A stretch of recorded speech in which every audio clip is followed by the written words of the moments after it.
Welcome to all aboard the Jesus train. This first song I want to do for you today is a new song. It's called From Bethlehem's Manger to the Cross of Calvary.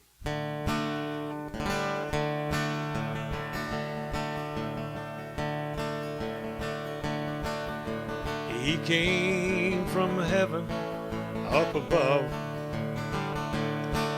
this special gift wrapped in God's love.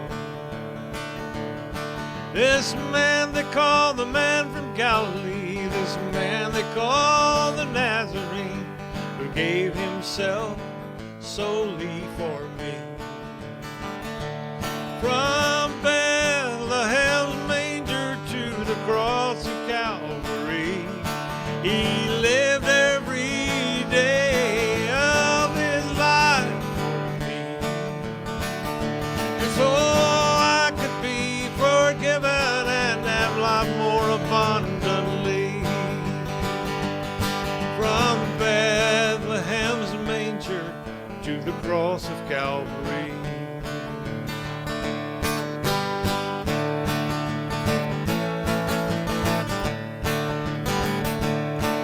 He was sent by his Father in glory to teach me the words of the Almighty. This man they call the Christ, this man they call the light, who came to give himself totally for me. From Bethlehem's manger to the cross of Calvary, he lived every day of his life for me, just so I could be forgiven and have life eternally. From Bethlehem's manger to a cross on Calvary. Oh, from Bethlehem's manger to the cross of Calvary, he lived every day of his life for me, just so I could be forgiven and have life more abundantly. From Bethlehem's manger to a cross on Calvary. I love you, Jesus. From a Bethlehem's manger to the cross of Calvary. He not only lived for us, but he also died for us, that we would have life more abundantly. This song is about everybody today who's watching that is believing God for a miracle. Many calls come and say, Pastor Dale, we're believing for this or we're believing for this. Maybe some of y'all believing for a job, you're believing for a healing, you're believing for restoration. Whatever you're believing God for, this song is for you. It's called Here I Go Walking Down That Faith Road Again. The Bible says faith is the substance of things hoped for, the evidence of things not seen.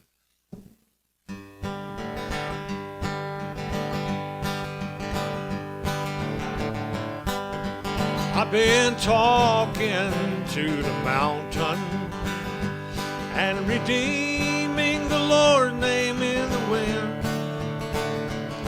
Believing what I have asked for, I have received. Here I go walking down that faith road again.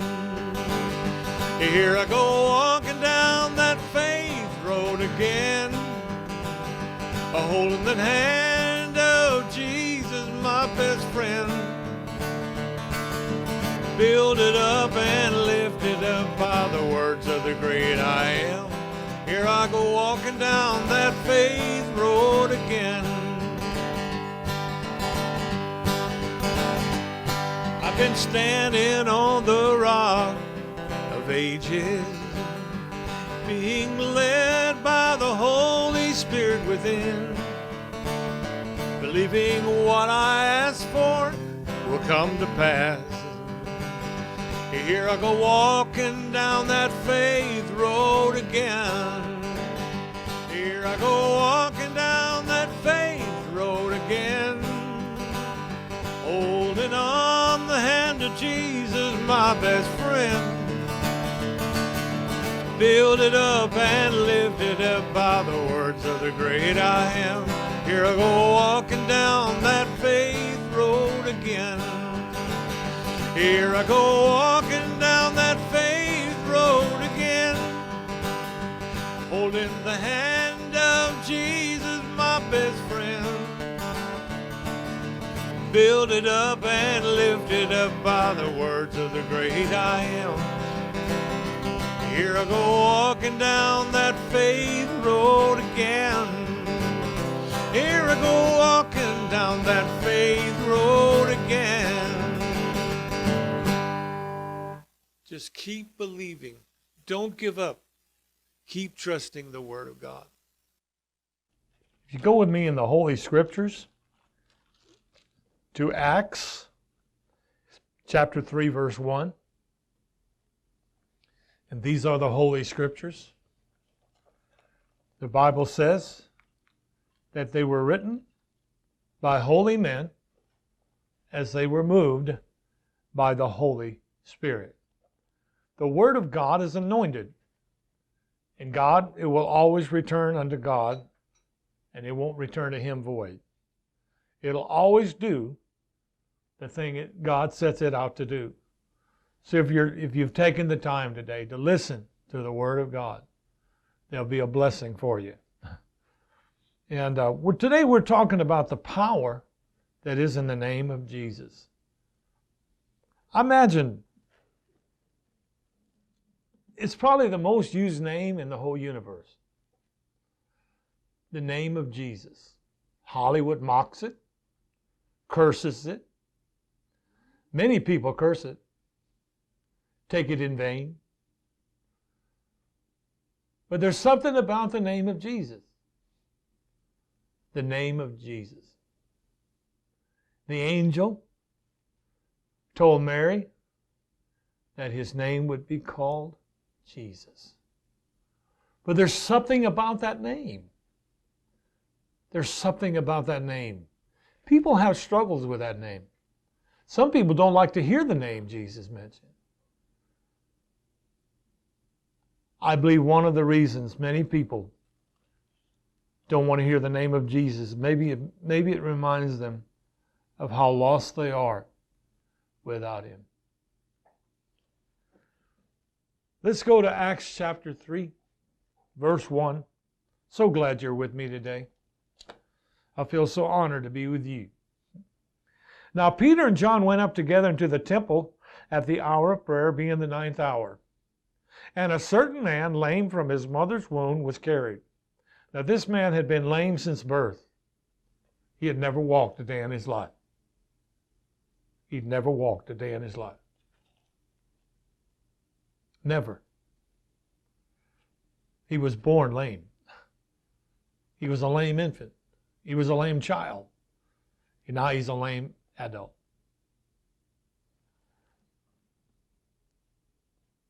A certain man lame, found from his mother's womb, was carried. They had to carry him everywhere he went. Had to carry him. Whom they laid daily. Every day they laid him at the gate of the temple, which is called Beautiful. To ask alms of them that entered into the temple. He was put there to beg. He was put there to beg. I don't think it's God's will that any person ever have to beg for anything. King David said, I have been young and I've been old, and I've never seen the righteous forsaken, nor their seed begging for bread. And you don't have to beg for God's love today, because God already loves you. Who, seeing Peter and John about to go into the temple, asks an alms. He was asking for some money. He was asking them for some money. He was used to asking people for money. Don't let your circumstance take over the way you live life. Let it be the Lord who teaches you how to live life. Sometimes life is 10% of what happens to you and 90% of what you do with it. And this man needed a change in his life. Did he want his future to be of a beggar? You have to want to get well. You have to want to be well. The only way he knew was to lay probably in the streets also and beg. The thing about Jesus that he comes to do, he comes to give you life, and he comes to give it to you more abundantly. Praise God. I just feel led to say this to somebody. I don't know who you are. But when you come to Christ, 100%, there'll be no more crutches you need to lean on.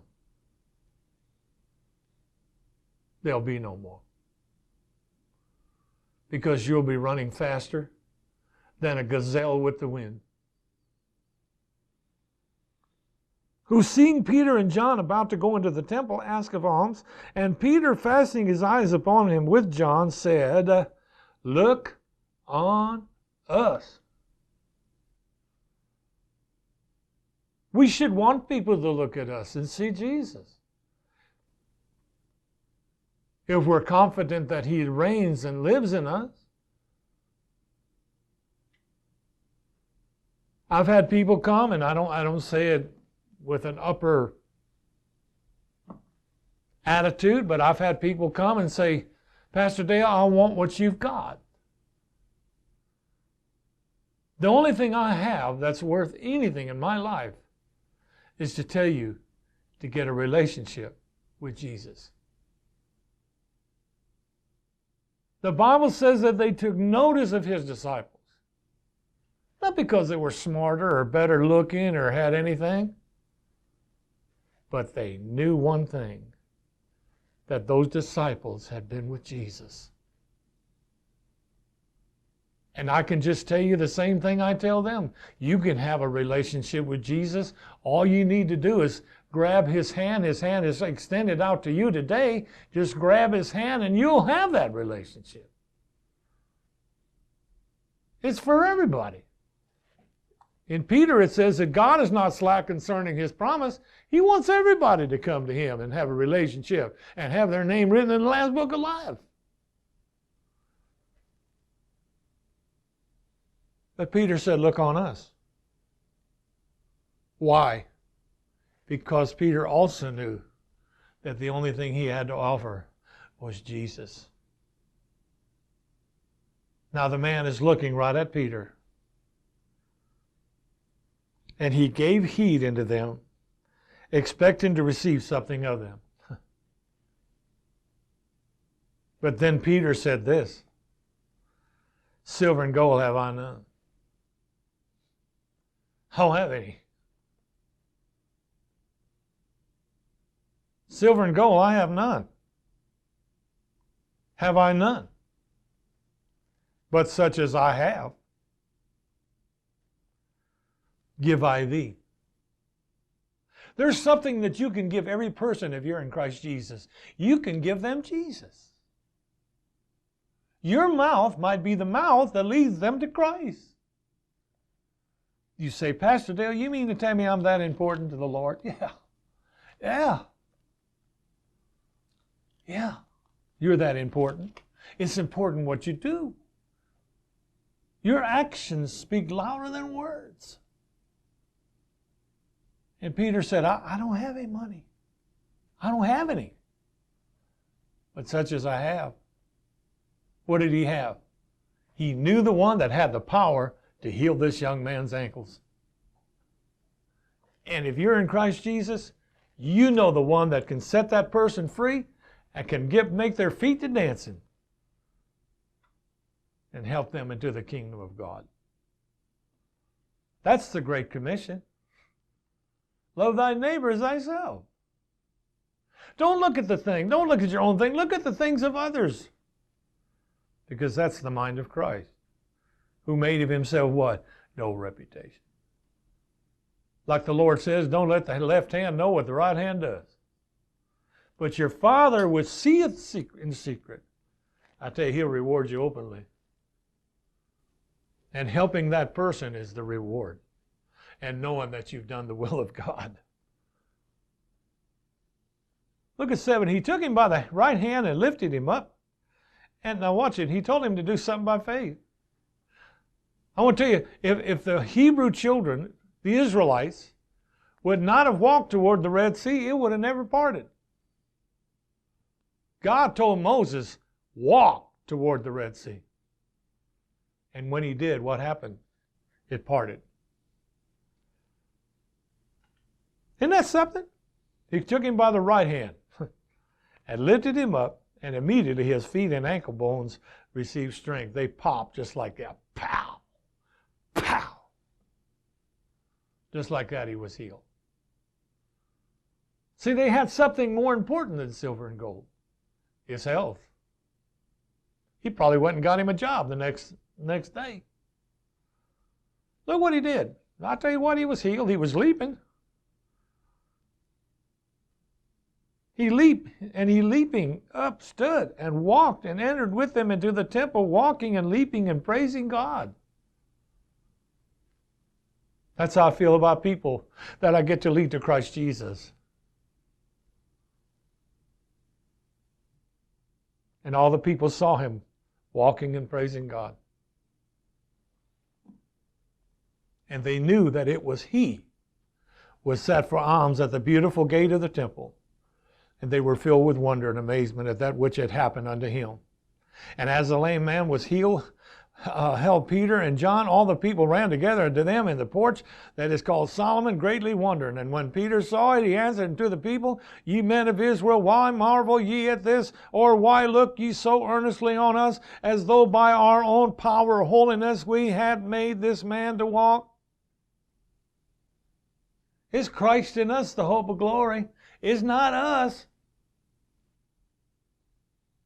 The God of Abraham, listen to this, the God of Abraham and of Isaac and of Jacob, and the God of our fathers has glorified his Son Jesus, whom you delivered up and denied him in the presence of Pilate, when he was determined to let him go. But ye denied the Holy One and the just, and desired a murderer to be granted unto you.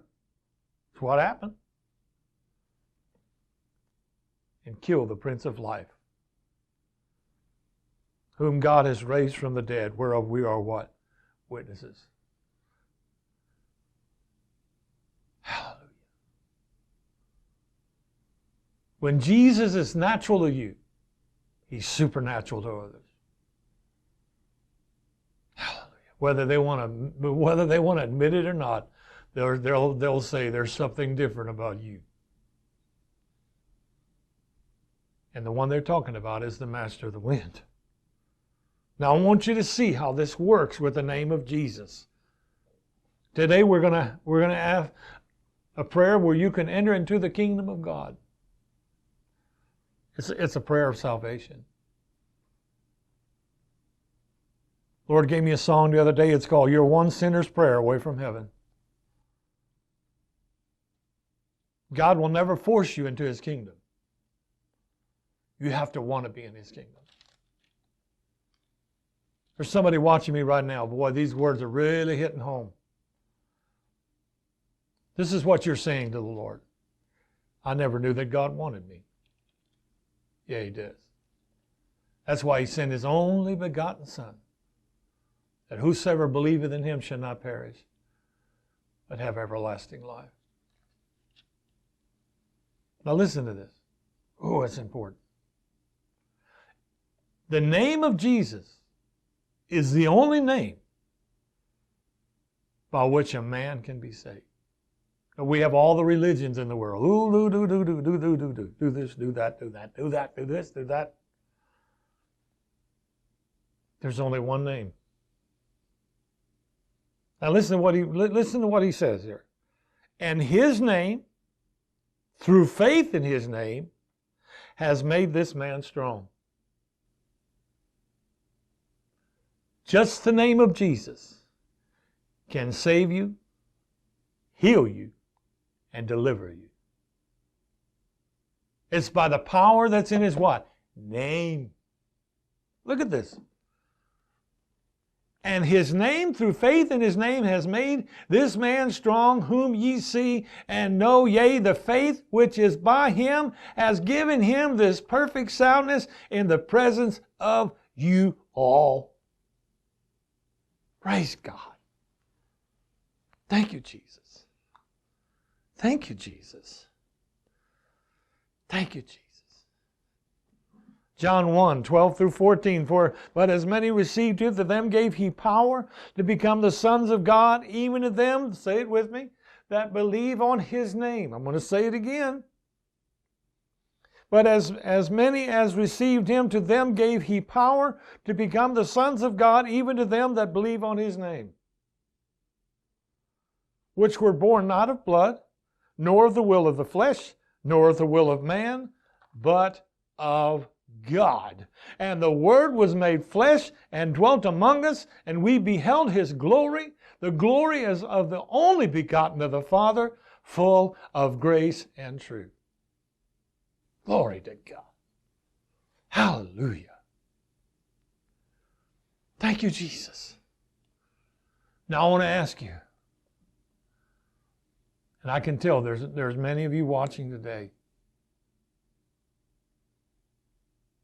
You get this program all over the world. You get it on all kind of things you can get it on.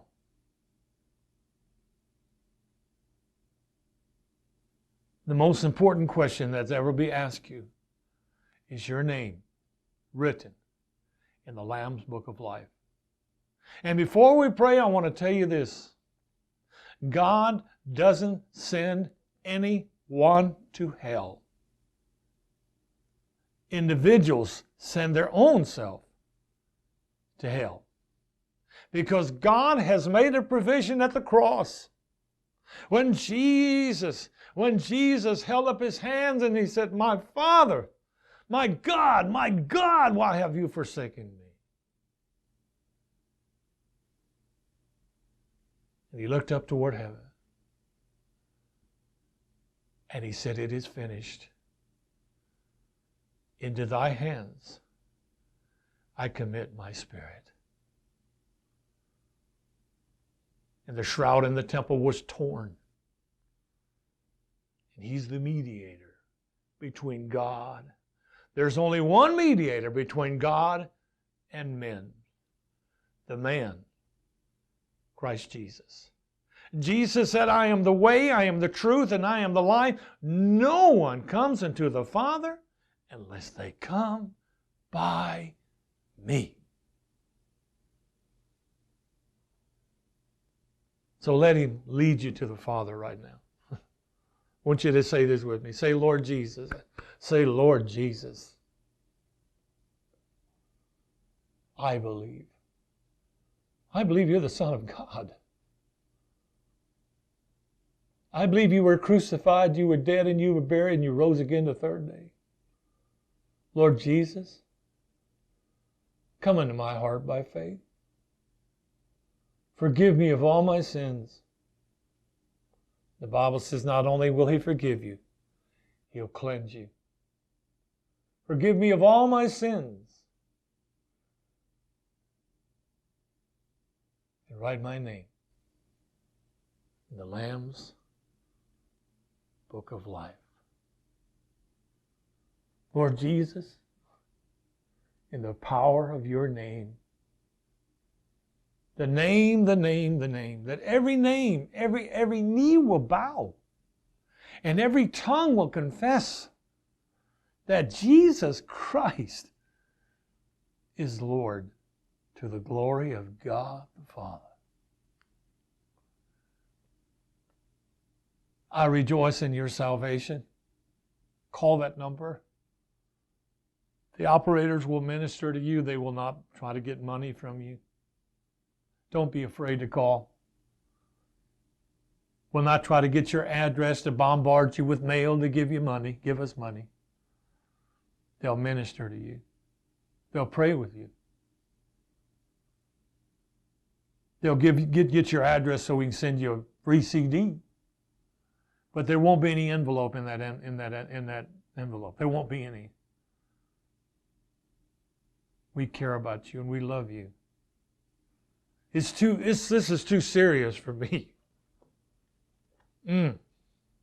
Jesus shed his blood, his own blood. It rolled down that cross. And it rolled down that cross for you and me both. Thank you, Jesus. I want to go to Isaiah very quickly. Very quickly. Isaiah 53. I want to pray with those that are believing for God to heal them. I'm going to tell you to look at Jesus. Peter said, look on me, but I'm going to tell you to look at Jesus. Surely he had bore our griefs, carried our sorrows, yet we did esteem him stricken, smitten of God, and afflicted. But he was wounded for our transgressions. He was bruised for our iniquities. The chastisement of our peace was upon him, and with his stripes we are healed. And I'll say the same thing to that Peter did. Silver and gold, I don't have any. But such as I have, I'm going to say it again, such as I have, I give unto thee. In the name of Jesus Christ of Nazareth, be thy made whole. This is Pastor Dale Friedrich.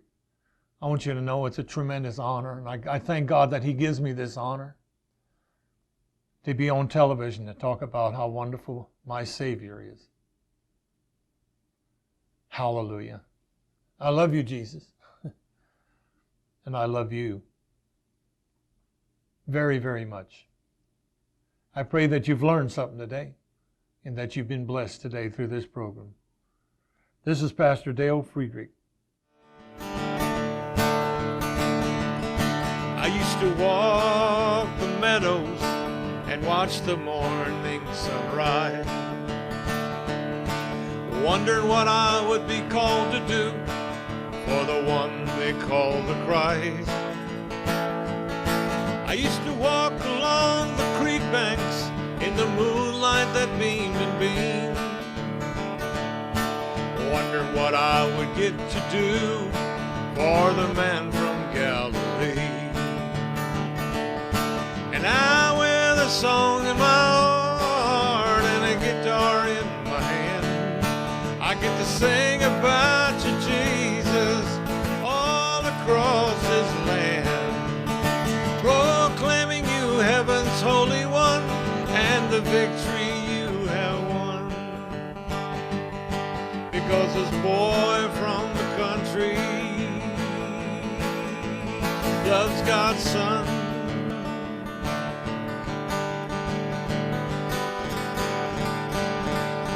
I love God's Son.